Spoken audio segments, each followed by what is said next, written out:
everybody. You're still very much committing to the cold open. So, Yes, hello, yeah. I'm Mara. Trevor here. This is going well. You sound so excited right now. Like you were really excited, and then all of a sudden you stopped being excited. Yeah. All right, roll that beautiful bean footage.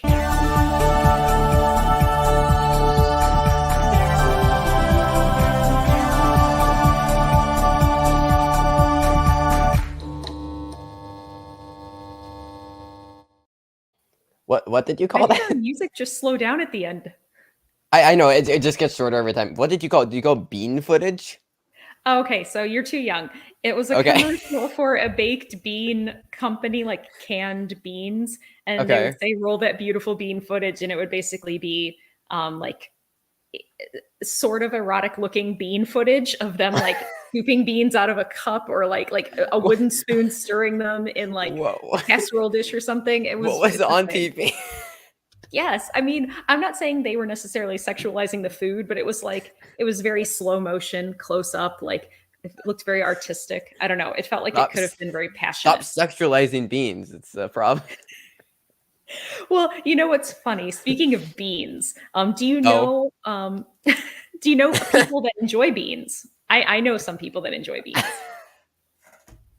What? It's true. Once you go, you'll find out. Okay. Are you looking for British people? Feel free to bounce off of this. Keep going. This is going so well. Yeah, it's going so well. We have a special guest. We have my my co-host that I go back and forth between multiple different relationships. They're finally meeting. It's keeping them hidden from each other for a while, but we have Thomas, my co-host at Oscar Buzz. Hello, I can confirm we do like beans here. We do. That's our main trait. No, you guys are just enlightened. Beans are a wonderful food. They are. There's so many different ways to use them. Beans on toast with cheese. Yeah, brilliant. Beautiful. Chef's kiss. It just, yeah, okay. This, felt like maybe an overgeneralization. Yes, we will be talking about that, Thomas, and I also have a video that we just recorded like an hour ago that will also be about that. So, ooh, exciting! Have you guys put it out yet, or are you going to edit it first? No, I do have to do the editing thing. But yeah, plenty of TIFF videos coming soon. So, yeah. But yeah, so if you don't know, Thomas and I, we do Oscar Buzz. It is the other YouTube endeavor that I have, and we talk about just movies in general, but like within a specific focus on awards and predicting awards, and spending way too much time over analyzing stats and things of the sort to try to predict the Oscars. You really sold the channel there. Yeah, I'm sure you got all the viewers on side. All the people. We talk about movies. If you're here, you probably like movies. There, elevator pitch. Yeah. We do the movie thing. So yeah, we'll be talking. We will be. Yeah. Mara, I'm excited to be here, though. Thank you for inviting me on the show. Absolutely. Oh, we're so delighted to have you. The time change doesn't always make it possible, but I'm so glad it was able to work out. We look forward to doing another early show and having you back. Thank you. Yes. Thank you. Well, we'll see how this goes. Let's see how this one goes. Yeah. Let's. Wow, you guys are just so optimistic today. By the way, in the chat, I actually put a link to the Oscar Buzz YouTube channel. So everybody make sure you go check it out, give it a subscription, like it, watch things. It's great shower content. You can just listen to it. So just play it all the time, constantly. Yeah. Never gotten that one, but I'll take it. I'll throw that in the description. Shower. Well, throw it on like the Blu-ray like covers. On the quotes. Great shower content, Mark and but I'm glad this is what I can move behind in the world. Is like good recommendations for shower content. Yeah. But we'll talk about some fall festival stuff, which Thomas and I have been obsessing over. It's been a very wild fall festival season. It's like I can't remember just even like looking back at fall festivals, like so many big contenders getting like mixed to negative reviews. Yeah. Like I can't I just again looking back, the last 10 years or so, there really hasn't been anything like this. To to see like so many big contenders. Like usually you get one or two. You have your Ammonites, you have your, like the humans, you have like things like that, and like that just don't end up happening. Even if I think the humans is like quite good. Like the Goldfinch was in 2019, but like that was the thing that happened. That was not good. But yeah, this has been just a wild season. So if you'd like to tag along on that, we like to scream about award nominations when they happen and wins, because the Venice Awards happened and some interesting things happened, and I might have let out a little bit of a squeal when a certain somebody really when just Brendan Fraser somehow didn't win for The Whale, even though everybody loved him, and they gave it to Colin Farrell instead, and gave Banshees of Inisherin 2 awards, and a documentary won the big prize. Lots of crazy things. But what have we all been watching this week? I watched. Should I go first? Yeah, night. Yeah, Room. Not the I Room, love Room. just the regular one. No, yes, yes. Not the very Room. different films. Speaking of, I will bring up my local theater is doing a screening of The Room with Greg Sestero there. Writer of The Disaster Artist, also famously Mark in that film. We're watching that either tonight or tomorrow, so it's perfect. Nice. Doing a The Room double feature. Well, no, we're gonna do Room and then The Disaster Artist, because we were like, why watch The Room when you've watched Room? Let's watch the making of The Room. Yeah. So yeah, I'm quite excited about that. He's doing like a meet and greet Q&A thing, going to be introducing the film, laughing along with it. So it'll be quite fun. I'm looking forward to it. So nice. Yeah. Nice. But so you're doing like an A24 binge, as we were discussing before the show. So how many more do you guys have left? Oh, I think we're maybe only like 20 movies in, maybe. Oh, wow. We're a little behind, but we're going to make up some time while we're on vacation next week, because we won't be producing videos. So instead we can watch movies. Yes. Hey. Those are the choices, yeah. Either make videos about movies or just watch them, Yep. What about you guys? What have you been watching this week besides all of the film festival stuff? Yeah. Thomas, I'll let you lead. Well, I finally got around to seeing Char Char Real Smooth. Trevor's been banging on about it, telling me to watch it. But because I'm a cheapskate, I only get Apple TV 1 month out of the calendar year. So, I binge through everything that's available on it. And so, Char Char Real Smooth, loved it. Absolutely adored it. One of my favorite films of the year so far. Just really great. Just like Dakota Johnson's amazing. Cooper Raifford's fantastic. And just, the screenplay as well. Just brilliant. I also, speaking of Apple TV, finally got around to Severance. Another thing, just loved. Like, I still say I prefer Succession in terms of if we're looking at the drama Emmy nominations, but I mean, there's so much going on with Severance that, very interesting stuff. And it leaves you on a cliffhanger that just really makes you want to see season 2, like right now. I'm really looking forward to it. Mara, you have to see this. It's so good. Severance. Maybe I'll take a break watching Star Trek Voyager to watch it. It's only 9 episodes. They're all like 40 minutes or so. Like it takes like 6 hours to get through. It isn't that bad. It's so good. Like that, Hacks, and The Rehearsal in my mind are the 3 best TV series of the year. I love those 3 a lot. So just actually watch The Rehearsal again with a friend for the 3rd time. It's nice. Quite good. Yeah, I love it a lot. So but Severance is just, it's very, very, very good. It's very bingeable as well. Like, do, once you watch like a couple episodes, you will just want to get the season done. Yeah, absolutely. Anything else you want to shout out? Abbott Elementary. I also watched that. I've been trying to get through a lot of the Emmy nomination stuff before Emmy nominations, the actual award ceremony, which is it's tomorrow, right? Tomorrow, so we'll sort run out of time today. Well, I guess. Yes, technically today, I guess. So loved Abbott Elementary as well. Definitely my favorite comedy series of the year so far. Just a very charming show, lots of great characters, and again another show that's very bingeable. You just watch one and you just want to get through the rest. So another great show. And season 2 starts in 2 weeks. Yes, I actually timed it weirdly quite well by accident, but so That's exciting. Yeah. Yeah. So, what have I been doing? I watched Away From Her by Sarah Polley.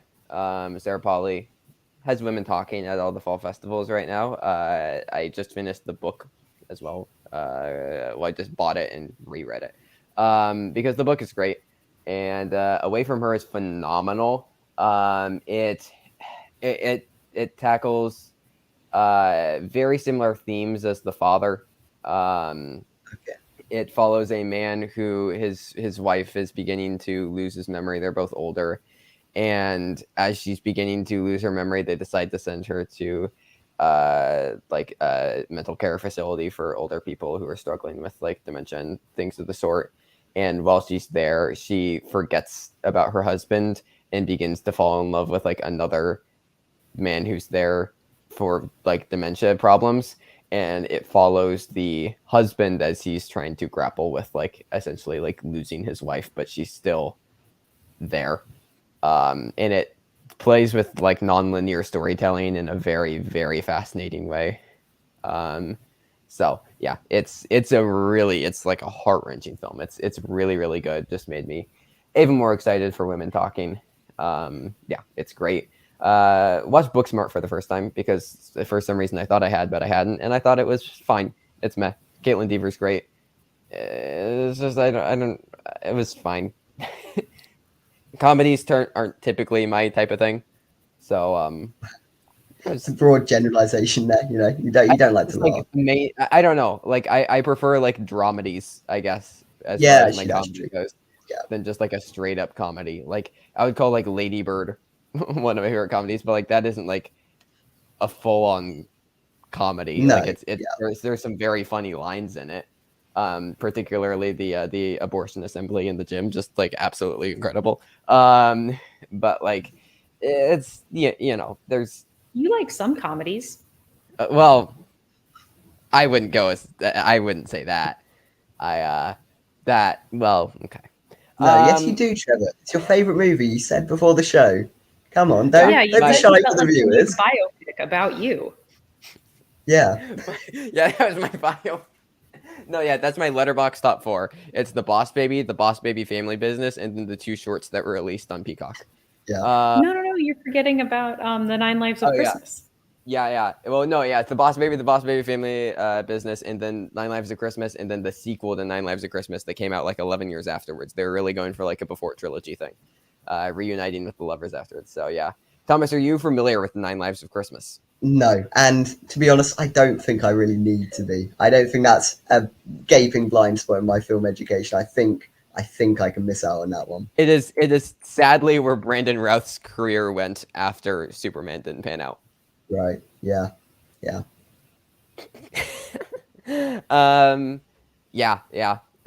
So Focus on It was fine. Rewatched Black Swan. It's a good movie. I don't love it. I remember talking with Dan after you the two of you rewatched it, and like it's just a very obvious film, I think, on rewatch.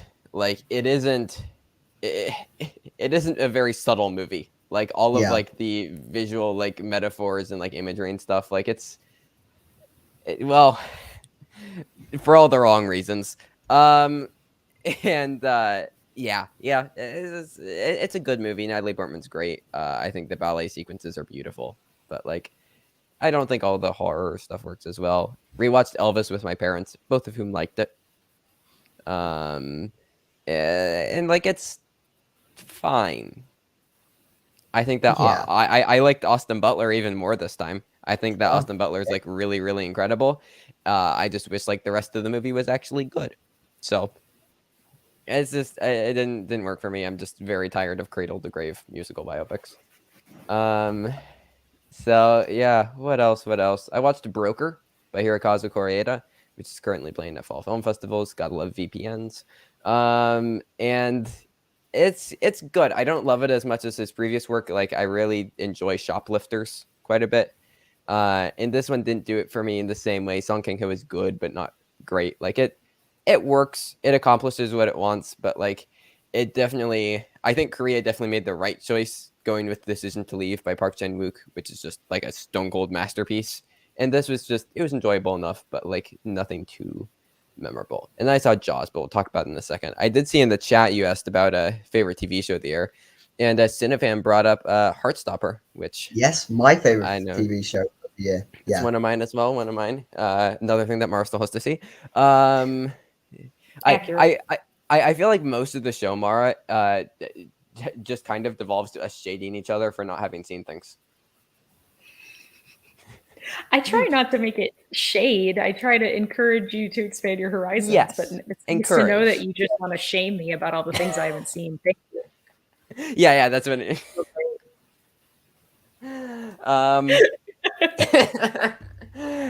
Anything else that anybody wants to shout out as far as what they've been watching? Oh, I did watch The Bling Ring and Spring Breakers, which I gotta say, what a movie that was. That's really the guy who did The Beach Bum, right? Yeah. Spring Breakers? Okay. Yeah.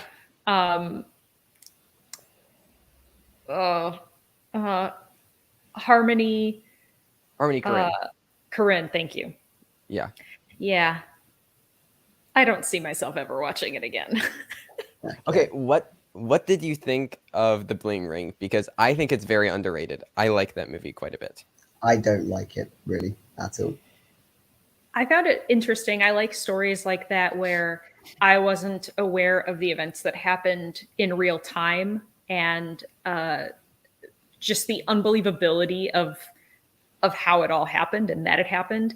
Also, it was really weird seeing Israel Broussard younger, because I only knew him really from Happy Death Day and Happy Death Day to You. So I was like, oh my God, you were a little baby. But no, yeah, I found it interesting because I was learning about something that happened that I didn't know about. I enjoyed it. I will say just some of the most terrible looking cinematography and lighting I've seen in a movie. Like but it feels like purposefully bad in a weird way. Like all the lighting, where they're like breaking into whoever's house, and it's just that super slow, like that crazy wide angle, like slightly zooming in. Yeah, and you see the entire house and them going in there, and that long unbroken take. So cool. I just mean as far as like the shadowing and like the lighting, like. It wasn't good, but I feel like it just kind of contributed to the feeling of the film. I don't know. I'm a big fan of the Coppola girls with Gia and Sophia. Like, I like their stuff a lot. Particularly, like, I think that Mainstream still is so underrated for last year. It was one of the best movies of last year. Andrew Garfield gave one of the performances of the year. And it's just like so good. Everybody hated it, and I don't understand it. Like, Mara, I feel like you and me were like the only two people on the internet who liked this movie. Like, it got like a 33 on Rotten Tomatoes. Like, it got like a 31 or something on Metacritic. Like, everybody hated it, but I don't know. I thought it was like phenomenal. So I wonder if it was maybe that either people that aren't really invested in being a content creator on YouTube don't see the truth in it, and the people that are content creators in YouTube were maybe unprepared or didn't like the truth in it, whether they're part of that problem or they're part of the solution. So maybe it was just too real for some people, or they just didn't get it because, and I'm not saying like intellectually they didn't get it, but I just mean you just didn't get it. No, you know what I mean? Yeah. Like they found no connective tissue to it for it to mean anything about what it was saying, and maybe they didn't realize it was being on the nose and they thought it was just being hyperbolic, but I thought it was. I think it's going to be what Scream 4 is now, which is even more relevant 10 years from now than it was when it was made, even though it was definitely relevant when it was made. I maintain that Scream 4 is my second favorite Scream movie. I love Scream 4 a lot. Okay. I've only seen the remake and the original, which I watched the remake before the original. I also watched Scary Movie before the original Scream. So, like, I feel like some of the effect of Scream was slightly lost on me when I knew sort of exactly what was going to happen at every point in the film. But I still watched the parody before. Like, it's like, yeah, I watched like you the parody watched the and SNL the parody original of it. Yeah. But yeah, and I don't know. Is it I still haven't seen the new Scream. Is it a remake? It's not a remake.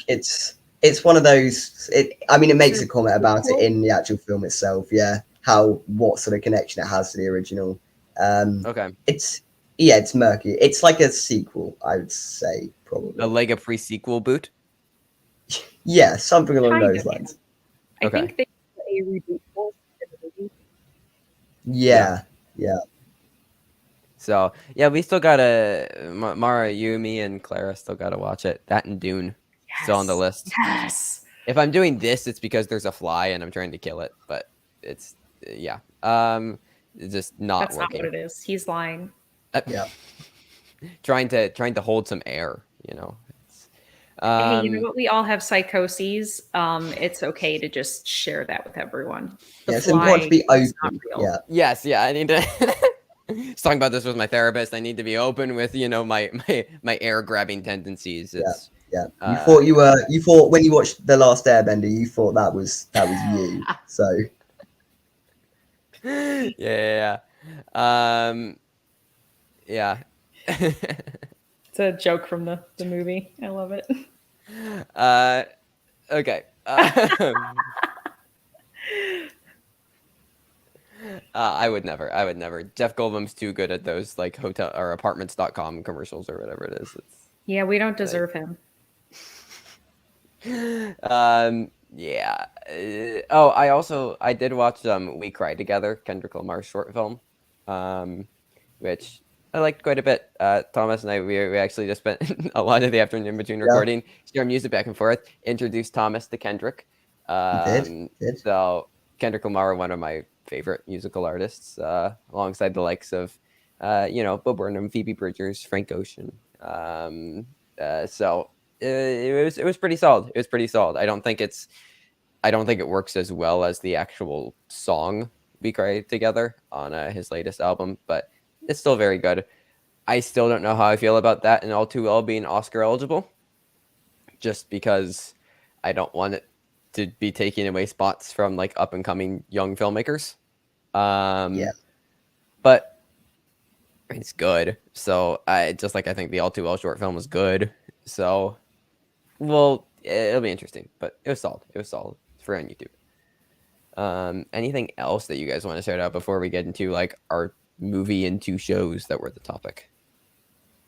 I don't think I do. No, I've been busy, so not had much time to watch film and television. But yeah. Oh, I did rewatch Thor: Love and Thunder with a friend who really loved it, and I was still really happy about Hercules. That's about all I can glean from it. Rewatched it. God, I could not rewatch that film, honestly. Luckily, we were chatting throughout, so it wasn't like I had to really concentrate. And I like my friend, so I was like, I'm happy you found joy in this movie. Yeah, that's fair. It's, hey, you're free of IG now. You don't have to be shackled to rewatching a bunch of bad movies. Yeah. I know. I can just rewatch the bad movies I want to watch instead of the bad movies I want to watch. Gods of Egypt. Oh, one of these days we're gonna watch that on this show. I love that movie. I still haven't seen it. Maybe for your next birthday show. Maybe we're rewatching Gods of Egypt. Speaking of, I mean, we really got to get. Yeah, mine is soon. We got to get planning because it has to be epic, at least as epic as last year. Yeah. Should be fun.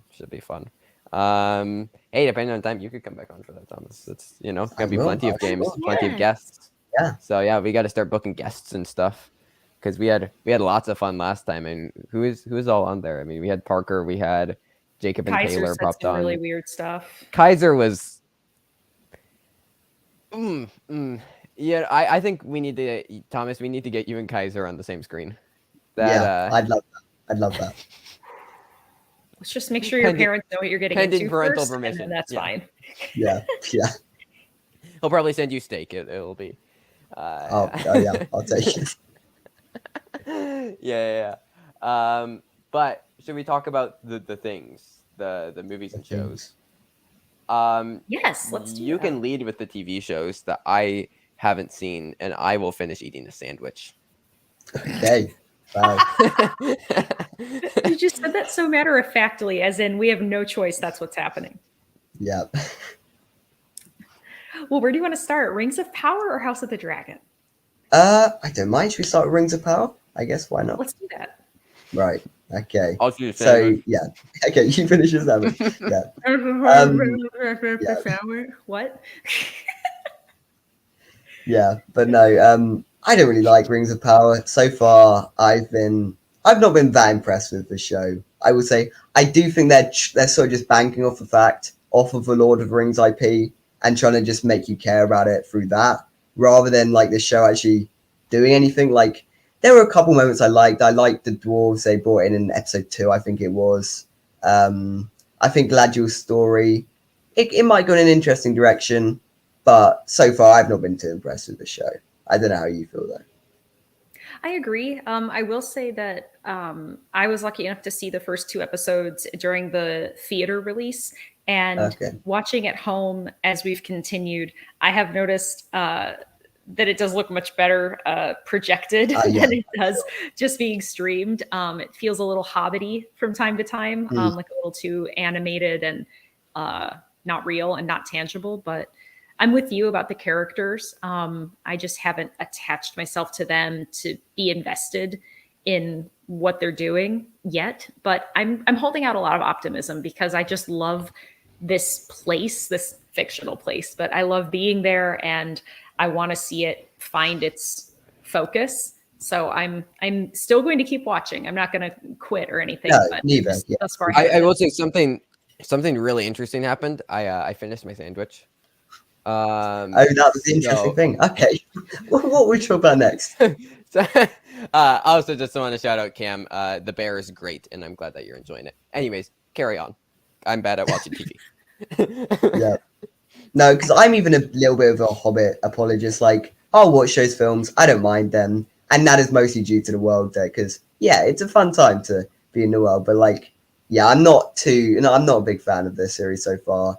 As you say, I don't think it's just. It hasn't it's very easy to compare it to House of Dragon because they're 2 big high concept fantasy series that are running at the same time. And I feel like because Game of Thrones at the fandom became so divided, House of Dragon needs to do more to get you on side, whereas Lord of the Rings it doesn't need to and it doesn't try to for me. So that's where the big disparity in quality for me comes between House of Dragon and Rings of Power. Mara, I just sent you something in Discord that's completely also unrelated to the conversation, but you're doing great. I'm really enjoying listening. okay. So yeah, I don't know if I'll love Ring of Power. I don't like the Hobbit movies. I do not apologize for them. And like I don't know. But like everybody that I've talked to seems to enjoy it aside from the 2 of you. So like I mean Dan obviously. But yeah. So how many more episodes are there of it? A lot. Yeah. Is it 8 or 10? I don't recall. I would have to do a Google, but is there a narrative direction yet? Like, do we know where it's going? Yeah. Sort of. I mean, just the premise itself is effectively the narrative direction because you're learning about like the Targaryen lineage and all of the political machinations of the people in the houses around them. That's pretty much the basis of the whole show. Yeah. Yeah. So it'll be. I don't know. I mean, with House of the Dragon, I also just haven't seen Game of Thrones. No. Yeah. So yeah. How many more episodes House of the Dragon so far? How many more episodes of Ring of Power then? Oh, that's a lot. Yeah. Okay. Yeah, I'm not sure either on that one. Okay. Because I'm checking. Okay. Nice. Also, feel free to share what I've sent you, or I can share it, on screen because I feel like this has to be shown to the public. Yeah, will you share your screen? That'd be easier. I will. Just I do love a clever Twitter joke. But yeah. What's Rachel been thinking of these so far? Enjoying it for sure. Yeah. I was actually lucky enough I got to watch the first episode with her and Sam. We were staying with them when the first episode aired. Yeah. I just think this is so funny. Yeah. It was really good. Anyways, just wanted to share that with everybody. Since I have Do you have no any of input, your own? any of my own. Yeah, realize a movie for us. Impress me. Lion and Prejudice.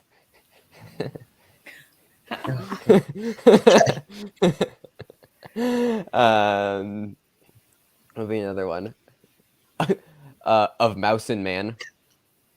Yep. What else? Oof, I don't know, Thomas, you got any? Not off the top of my head. No. I'd have to think about that one. We'll revisit this. I like Yes. this. Yes. Yeah, I'm just casually looking through my Blu-rays. Just desperately searching. The Lord of the Rings, The Single Tower. Yeah. That's fair. Just one tower. Lord of the Rings, a tower. Let's see. Still looking. This is boring. Let's continue talking. I'll try to find one. Keep talking. I really hope, because I'm loving the younger cast members. I know that we're going to begin more pronounced jumps in time. I hope that perhaps that they have filmed flashback sequences where I will still get to see more of these young actors in the show later on, even though we're looking and following their aged up characters, because I'm really enjoying them. So that's my wish fulfillment. I mean, it's probably not going to happen, but I hope that they might have done something like that, given how talented and mesmerizing they are. Yeah, no, that's very true. I think all the performances in the series are great. I think Paddy Constantine is a real standout so far, and Matt Smith as well. Like, I love Matt Smith in pretty much everything. Oh, he does. Morbius fame. Even Morbius, he was a standout. And so yeah, I won't hear a bad word about Matt Smith. Hey, what about the depluralized? We got Morbia. Morbia, yeah, Morbin. Morbin. Yeah. Here's a singular one. We have Mitchell versus a machine. Still trying to find more. Morbia. Yeah. No, definitely agree. Matt Smith, very good. Yes.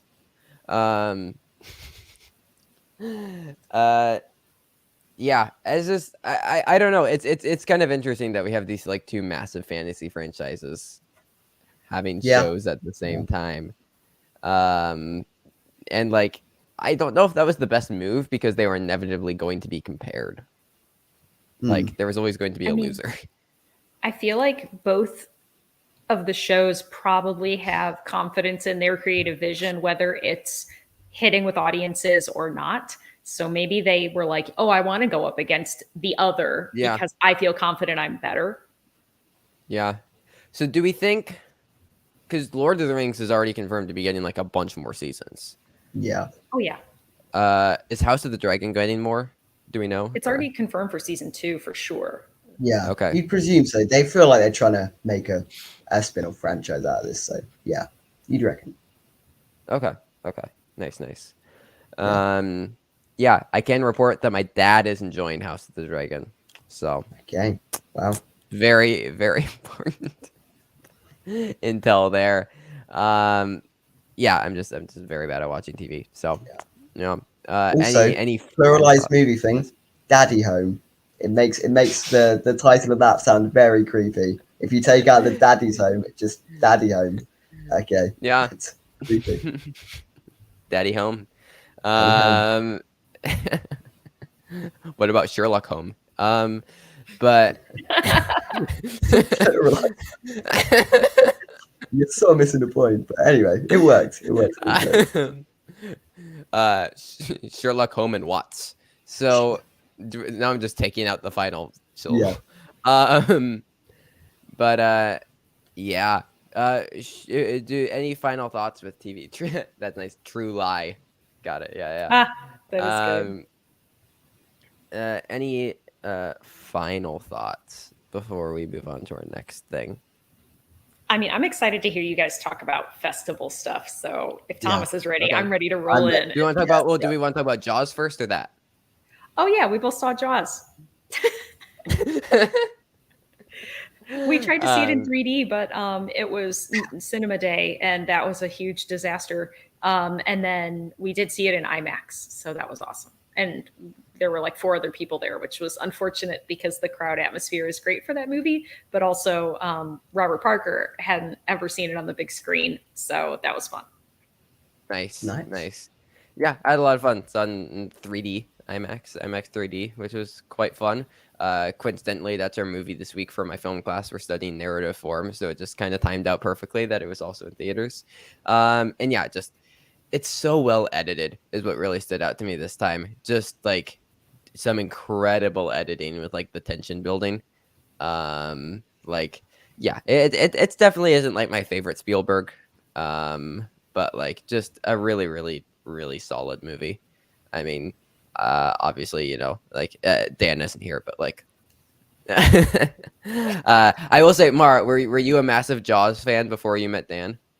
Yeah, I mean, Okay. it's just such a quintessential movie. I mean, because Spielberg is like one of my favorite directors, so naturally, I'd seen it many, many times. But we've seen it on film, and now seeing it in IMAX, Wow. like it's just so cool that we got to do both of those things together for the first time. Yeah, that would be incredible to see it on film. Oh, that'd be great.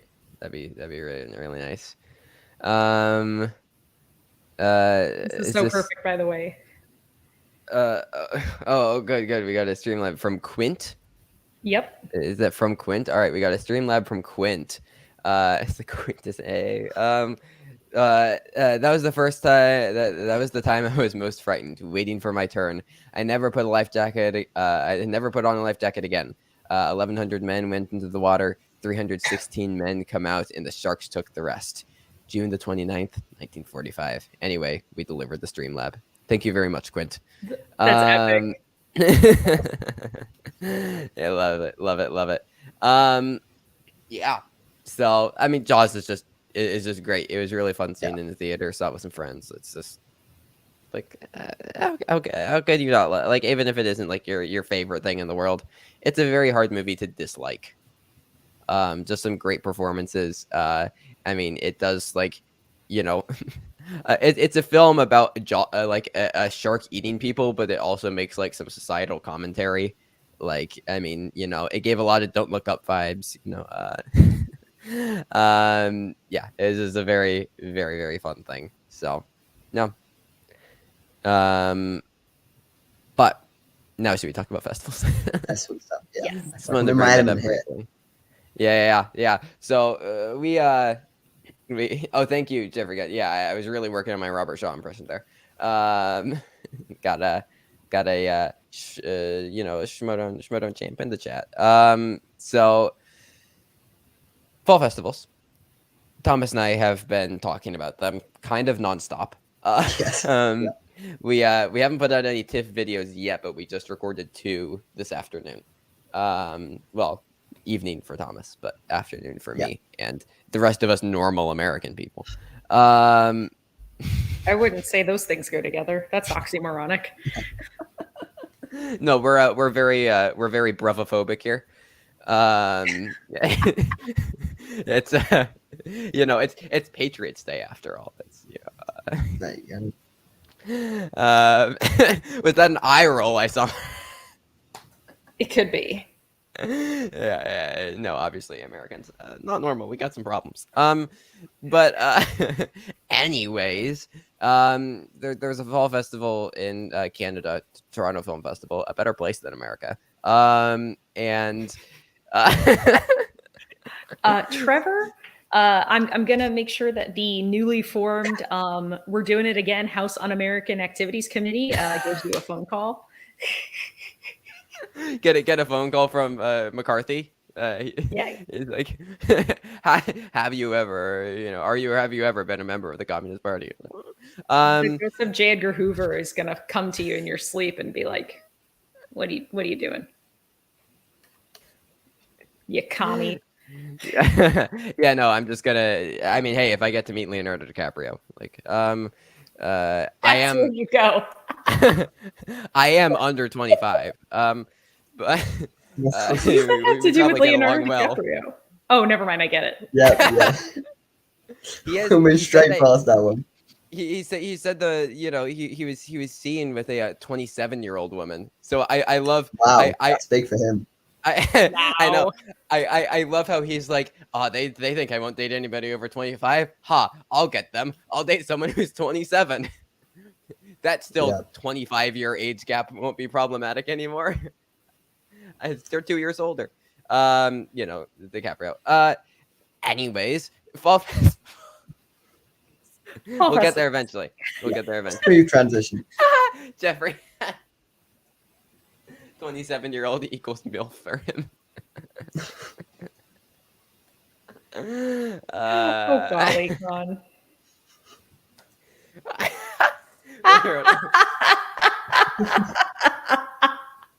Sorry, that got me. That's really good.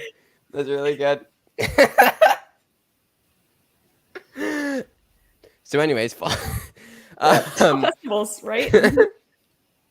Let's I don't know, what should we talk about first? Well, I was right about Glass Onion 1. Well, okay. It's getting rave reviews, even better than the first film, and I love Knives Out. I'm very excited for this. I mean, Thomas, we've discussed like murder mystery is like one of our favorite genres. For sure. So like I'm just very excited for this movie, but also like I think this is going to be a Best Picture contender. Not for a win, but for the nomination, especially after Bardo from Alejandro González Iñárritu flopped critically. It flopped hard. Noah Baumbach's White Noise seemed like it was a bit too weird. And then any other things that were potentials for Netflix, like Swimmers. Sorry. For Netflix, like the Swimmers didn't really amount to anything. So like, there's still All Quiet on the Western Front, the remake of the Best Picture winning 1930 classic, which is gonna be a German language thing. Germany has officially submitted it as their international feature pick. I don't know if that feels like a Best Picture contender though. You also have Guillermo del Toro's Pinocchio, but like, yes, it's Del Toro, but it's also really hard for animated things to get in. So Glass Onion just feels like the thing, and Netflix the last 3 years have gotten 2 movies in. They also got Roman in 2018. So like they very consistently get things in. I don't think it's going to be 2 things this year, but I think they're at least going to be able to get 1. Very hard for that. Yeah. So, and like it is just Glass Onion at this point. I have caved. I still hold on to the fact that if it was between 70, 75 on Metacritic, I don't think it would be a Best Picture thing. But yeah, like with these rave reviews, it's hard to deny it. And a 100 on Rotten Tomatoes. Like very, very high. Everybody's loving this movie. It just seems great. Like the cast seems great. Janelle Monáe, like supposedly the performance is just great. As we've heard, but like I've just heard the entire ensemble's phenomenal. We still don't know what Ethan Hawke's role is. There was also a rumor that Jada Pinkett Smith had a role in this as well. So we've heard, but we've heard that there's gonna be some cameos. So it'll be very fun. The other big thing that we got at TIFF was the Fablemans, with the character name that I'll still never be able to get past, Sammy Fableman. But yeah, I mean it's very, very exciting. Mara, did you get a chance to see the trailer? No, actually, I kind of wanted to go in cold since I knew I wasn't going to be able to see it early. Yeah, that's fair. That's fair. Yeah. So the trailer looked a bit too melodramatic and like cheesy to me. Yeah. Oh, then I definitely don't want to watch it. No. I don't know, but like Mara, I know you liked Belfast a lot, which like I didn't love Belfast. I thought Belfast was like decent enough, but like it was watchable. I liked it, but yeah. But I know, Mara, you were a big fan of Belfast, and like the trailer for this gave me a lot of the same vibes as Belfast. Interesting. Just as far as like a very heartwarming, family-centric thing about like the power of movies. And I think that Steven Spielberg, I would think that even Kenneth Branagh would agree with this, is a better director than Kenneth Branagh. I think just like he is objectively a stronger filmmaker overall. He's just very, very well respected, I think, by everybody. So like, I trust him a bit more to tell this type of story. So like, I still think I'll like it. I just don't see myself loving this movie. No, and I still think it'll probably win People's Choice though. Like Glass Onion could, and there's still stuff like The Greatest Beer on Ever that could as well. I mean, we'll see how that one turns out. But like, yeah, I'd say this is a pretty strong contender at this point. I just hope to be saved from the reality where we get a Greatest Beer on Ever win. Well, I can't. It could happen. Go through what happened in 2018 with Green Book again. I just can't. Like, I know we haven't seen the movie, but that trailer looked really bad. Yeah, the trailer did look bad, but I know. Did you see that trailer, Mar? For Greatest Beer on Ever? Okay. It sure is something. Zac Efron. I mean, hey, he'll have High School Musical 4, which was announced at D23. Really? Another one? I think it's High School Musical Reunion or something like that. I don't know. It's like 34 now, something like that. You know, move on. Well, that's why it's the reunion. Yeah. Oh man, I wonder if how Khan is going to feel about this, because we were going to watch the next Vanessa Hudgens trilogy of High School Musical, but do we wait until we have another movie? Like, how do we do this now? Yeah, it's I don't know. It's like never mind. Okay, thank goodness. What? Khan says it's the fourth season of the Disney Plus show, not a fourth movie. Oh, we're good. So yeah, because they're doing a crossover, because it's going to be like the cast within. Okay, so this is at least from what I understand. And yeah, sorry, it isn't a fourth movie. It's like a fake fourth movie.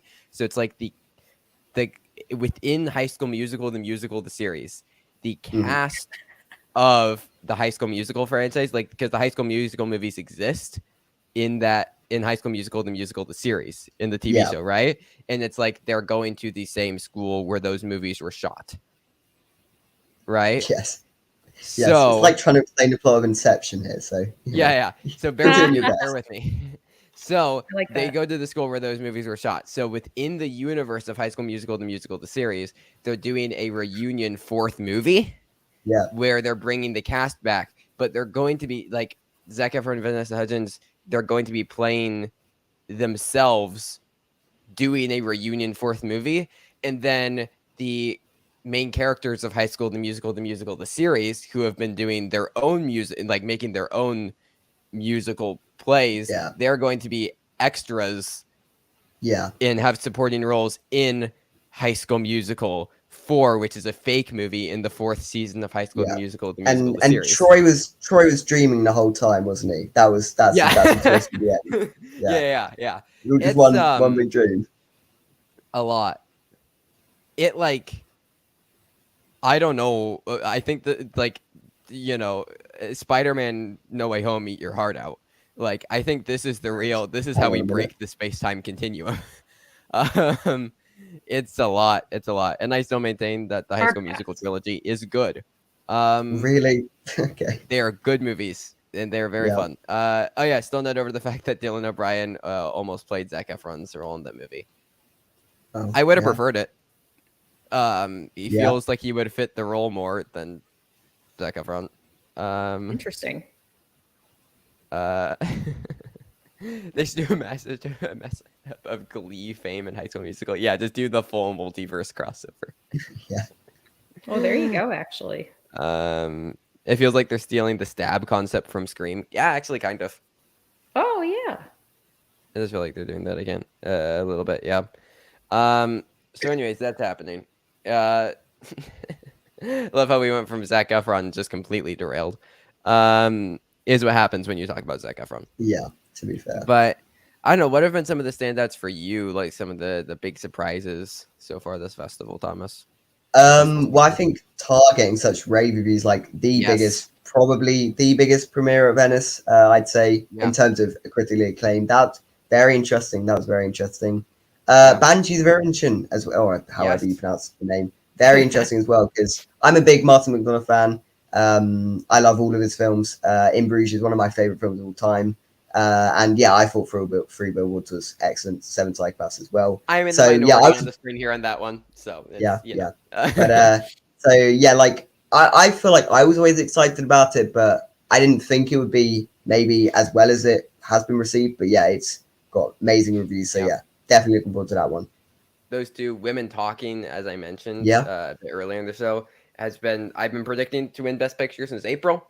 And I mean, it's looking good for that. It's looking good. It's got a 90 on Metacritic. Everybody is loving this movie. I could see it placing top 3 at TIFF. I mean, we saw Power with the Dog last year slide into 3rd place behind Belfast. So like, I could see them maybe going for it.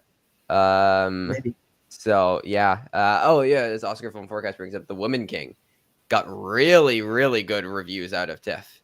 I was a bit skeptical of it. I don't know. I don't think we ever really talked about the trailer on here, Mara. What did you think of it? I mean, it certainly looks like it will have a lot of physical, like choreographed action, which is something that I really enjoy in a film. Yeah. I don't know. The trailer didn't do too much for me, but I mean, the reviews have been really good. I'm excited for it. And Thomas, you have to wait because you live in UK, in the UK, but like in America, the superior country. No, we get it in a week. So, yeah. UK release dates are so weird, though. I know. Yeah. Like you're just now getting Crimes of the Future and Bodies. Yeah. And like, yeah. And January is always the month where we get Fablemans, Empire of Light, Tar. All of them just coming out in January for no reason. Yeah. It just wants to torture me specifically. I'm sure. That's the reason. Yeah. Mara, do you want what you said in the private chat? Thomas and I, we've talked about that on Oscar Buzz. If you want to bring that up. Well, I mean, I don't want to necessarily like replicate a conversation you've already had. Oh no, I'm just saying as far as we can have the conversation here. I mean, I don't know if they address it in the movie at all.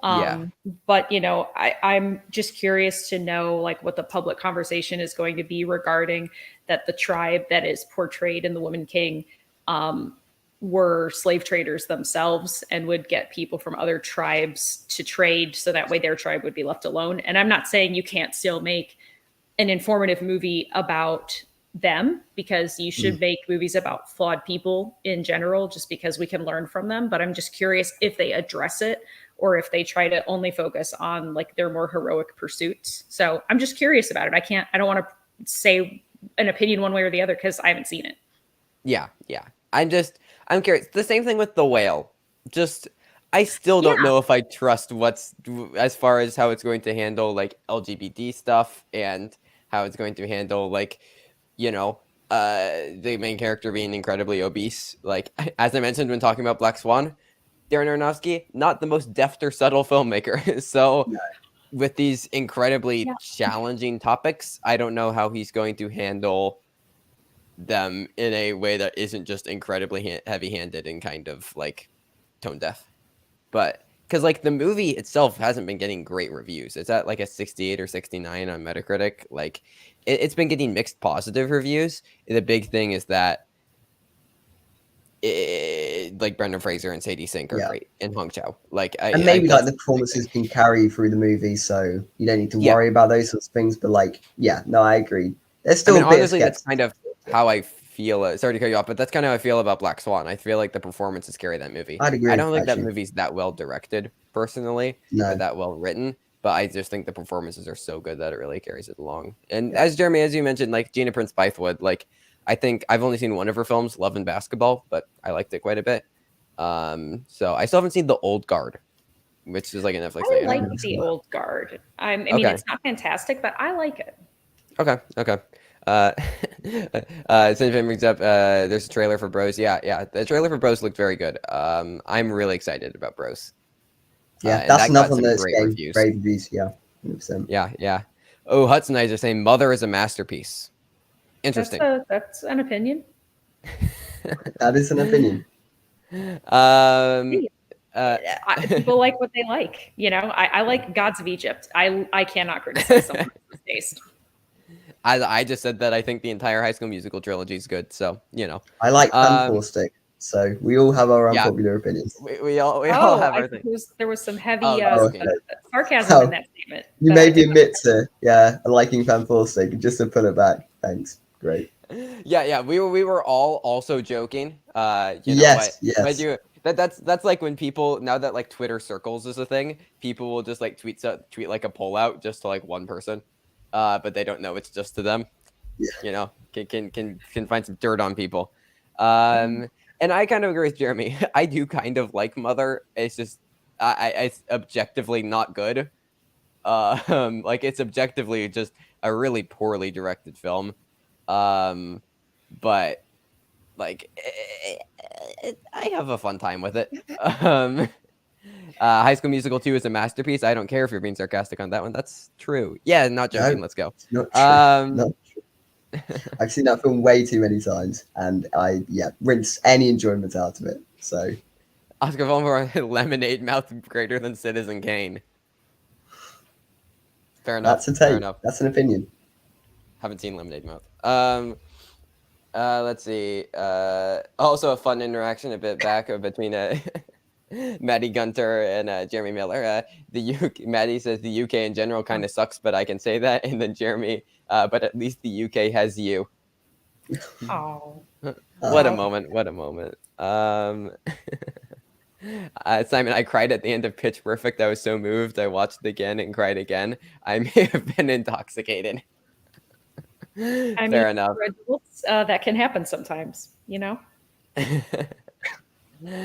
Or I mean, in the UK, I think it's different. So, like, well, right, as long whatever conforms to the local, legal system is all I would say.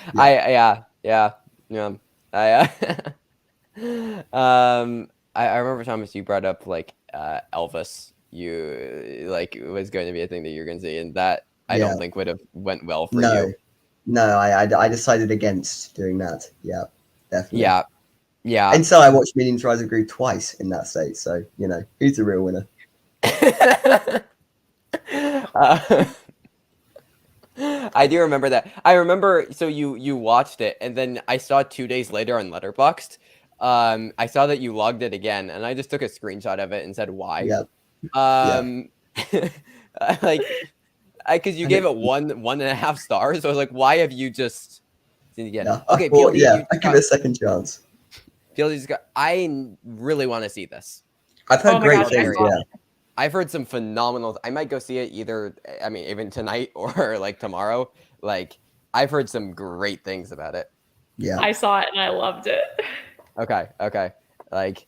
Yeah, it wasn't really on my list. My list typically just consists of like award stuff and then like directors that I like of new releases to watch. But like this has like really piqued my interest with all the really high praise it's been getting. So and I haven't in our theater and I'm so glad. Yeah, I mean, I haven't seen the trailer. Like I know absolutely nothing about this. And movie. Apparently that's the best state to watch in. Yeah. So just need to keep away from it. I just hope it's not like The Black Phone, which was like another movie that got this kind of reception, which I just didn't love that much. But do you think I'll like this more than Black Phone?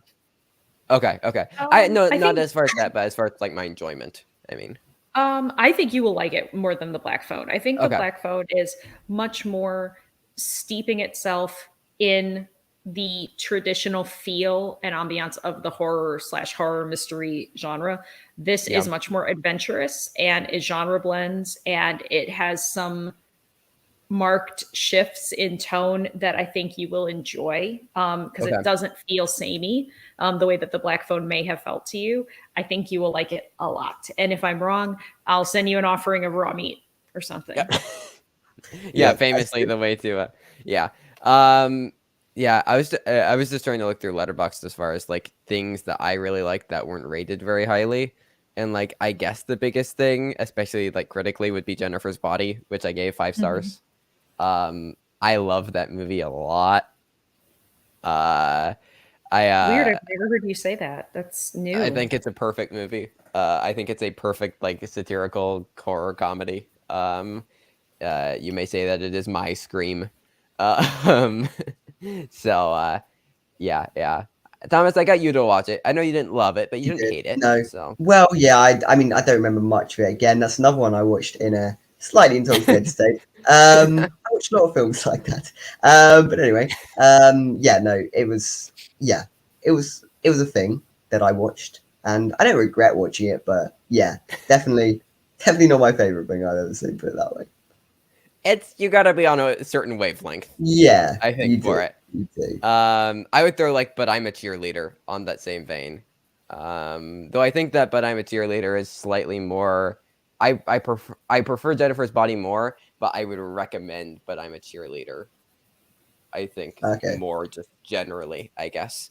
If I don't know that a person's just will love Jennifer's Body, so yeah. And Mara, to the thing in the chat, yes, I would love to watch Jennifer's Body for my birthday show. I do. I have the. I do have the unrated cut on Blu-ray, so I've never actually seen the unrated cut, but yeah. Will you technically be old enough to? Yeah.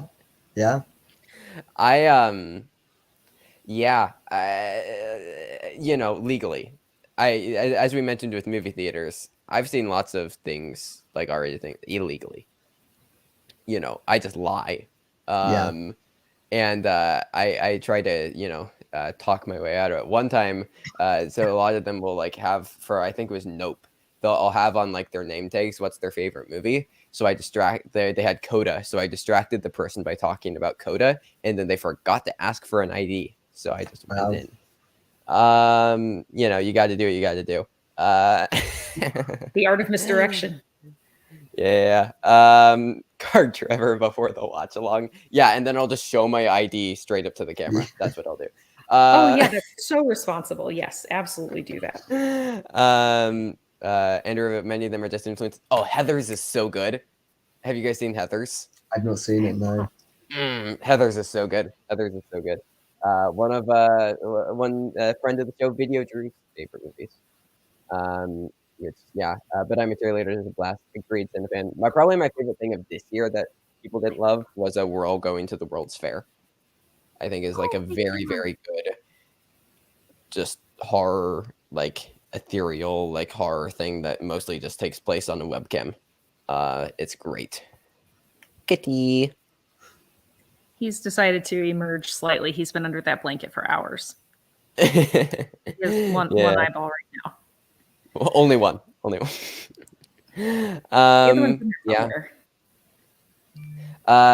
As far as just before, I know we're on, not too much longer the show, but as far as other fall stuff, we had Empire of Light first reactions of Sam Mendes' new film, and they weren't great. I heard great things about Olivia Colman and Michael Ward, and some not great things about the writing and direction. But I heard the cinematography and score were great, but of course it's Deakins and Trent Reznor and Atticus Ross. So, like, I'm tentatively excited about this because, like, I like Mendes overall. He's not a filmmaker that I love, but I don't know. I was hoping for a bit more of a positive reception to this, I guess. Yeah, no, same. I'm still looking forward to it. I mean, it's about the art of movies, so I'm sure I'll like it. And yeah, it is a bit disappointing to see such poor reviews. I still though think it could be a thing for picture if it can win cinematography and score. Be Nightmare Alley. And it could be Nightmare exactly Alley. If it can get those texts and plus it's got if Michael Ward can get in and Coleman can get in, maybe it's a week 10 for picture. Yeah. It'll be interesting to see if it slides in, but yeah, it would definitely be the Nightmare Alley type thing. I mean, I don't know, Mara, what have been your thoughts? Because I know 1917 is one of your favorite films of all time. So, I mean, I have no doubt that it will be a beautiful looking movie. That doesn't necessarily mean it's going to be a fully formed, amazing movie. So I really hope that I would like to just personally be disappointed by it. However, I'm going to say that I'm holding out hope that at least it'll hit with me, even if it doesn't hit like with widespread acclaim. Yeah. There is also just something, this is a bit of a tangent, but like I just with the cinematography, it does bother me how it's a movie about the beauty of like film projection and like how great it is, and then it's just like shot on digital cameras. Like Mank did the same exact thing. Like Mank was supposed to be like this like love letter to like old Hollywood, and like, about like, the way movies used to be made in like the 30s and 40s, and Fincher said he wanted it to resemble those. And like, I like Mank, but like, it just, why are you shooting it on widescreen digital? Like, look at something like The Lighthouse that was shot on like extremely old cameras using vintage lenses from like the 1920s, and that looked beautiful. Like, imagine if Mank was shot like that. Like, how incredible would that be? Instead, it just feels like kind of overpolished.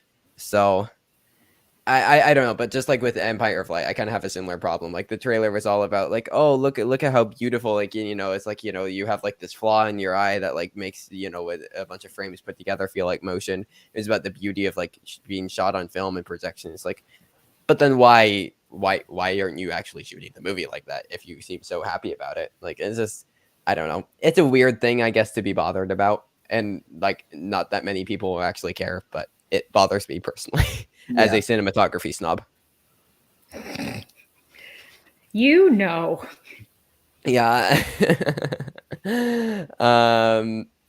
Yeah.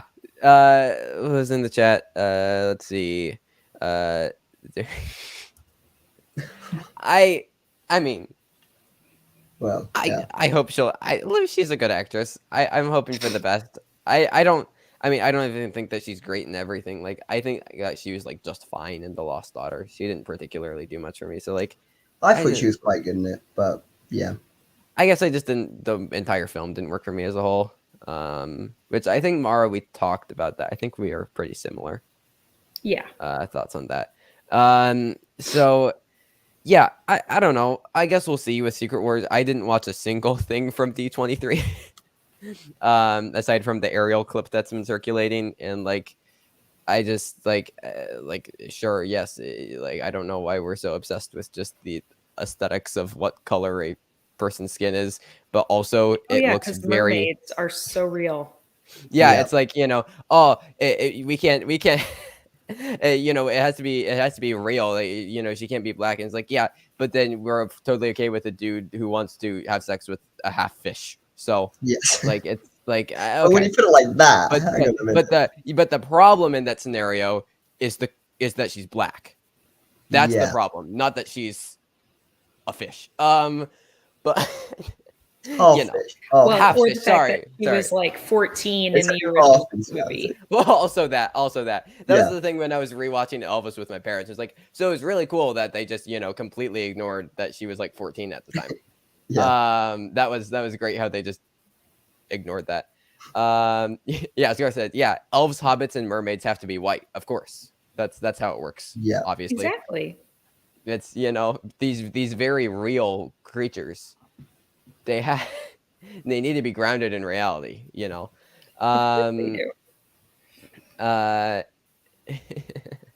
he a fan or a mish? The one thing that bothered me about the Little Mermaid thing, though, was that like, it just looked very ugly. Like, I didn't like how it looked. It didn't look like it was underwater, and like all the dappled light just looked like really poorly done. Like, I don't know, it's just so digitally like an artificial. Like, it's just, I don't know, it bothers me. I don't know if I can watch it anyway. I think I'm too traumatized from the original one. I genuinely, for about 10 years, like, what's there even a name? The main baddie in Little Mermaid. Ursula? She was my Ursula. That's it. She was my biggest fear, honestly. So I don't even think I can watch it without being traumatized. Wow, that is interesting. Yeah, I will say the one person who I think has gone to the dark side a bit, not necessarily Olivia Colman, but Barry Jenkins. My man, what are you doing? Why are you making a Lion King prequel? You just made two of the greatest films of the last decade in Moonlight and If Beale Street Could Talk, and now you're doing Mufasa. Like, well, maybe he'll find a new lens to view the Lion King as a story. Hopefully. But dude, like, why? Well, money. You were doing so well. He's an Oscar winner. Like, yeah, that's true. I don't think he's really struggling to get jobs. No. I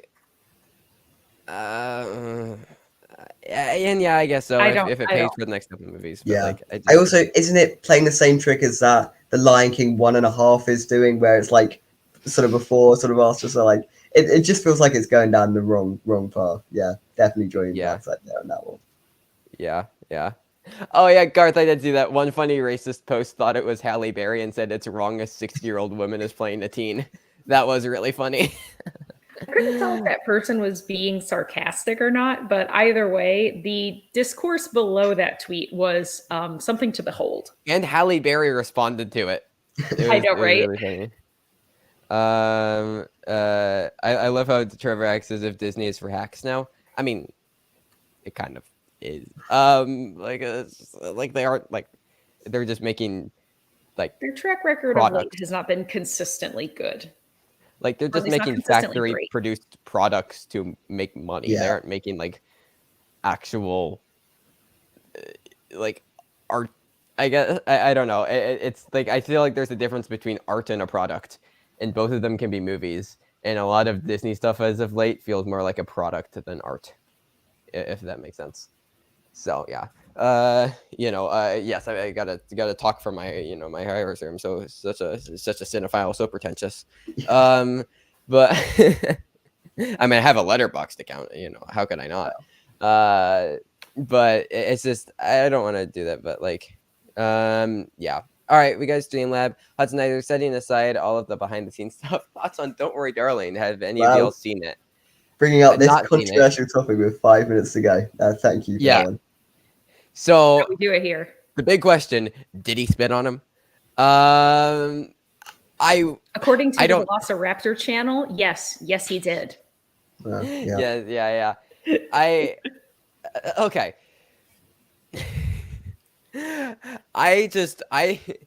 Okay. Like, I don't know if he did, but I really want him to have spit on Chris Pine because it makes it so fun and so much funnier. Yeah. As Oscar Villeneuve, he threw a goat on him. I don't know what happened. Something happened, even if it was just a coincidence of timing, just because you can't fake the micro expression change in Chris Pine's demeanor. Something happened. It could have just been that he heard someone say something 2 aisles away and he was just like, but what? Just like the time. Like, yeah, who knows what the stimulus was, but I wish I could have been inside his head right at that moment. Yeah. I really want him. I just really want it to be true. I just also just Harry Styles trying to know what he's talking about. Like pretending that it feels like a real movie. It feels like a real see it in a theater kind of movie. I mean, like, I just shut up. Like he it was really funny. He said like somebody asked him about acting. He was like, the thing I love about acting is that I really don't know what I'm doing. It was like, yeah, we all know. It's all very obvious. Okay. Like, I mean, there's also we've seen the Michael Easton trailer. Yeah, we've seen it. The one thing he was in was Dunkirk, in which he was just like distractingly funny because every single time the movie started to build any kind of tension, I saw Harry Styles like, ha, that's Harry Styles. Yeah. So like, yeah. I'm just curious to see the movie at this point. I don't care. I don't care if it's bad. I mean, from what I understand, at a minimum, the consensus is that Florence Pugh is the thing that everyone is consistently saying is good, and I'm here for that. I don't even care. I just want to see the movie and get it over with. I want to know what's up.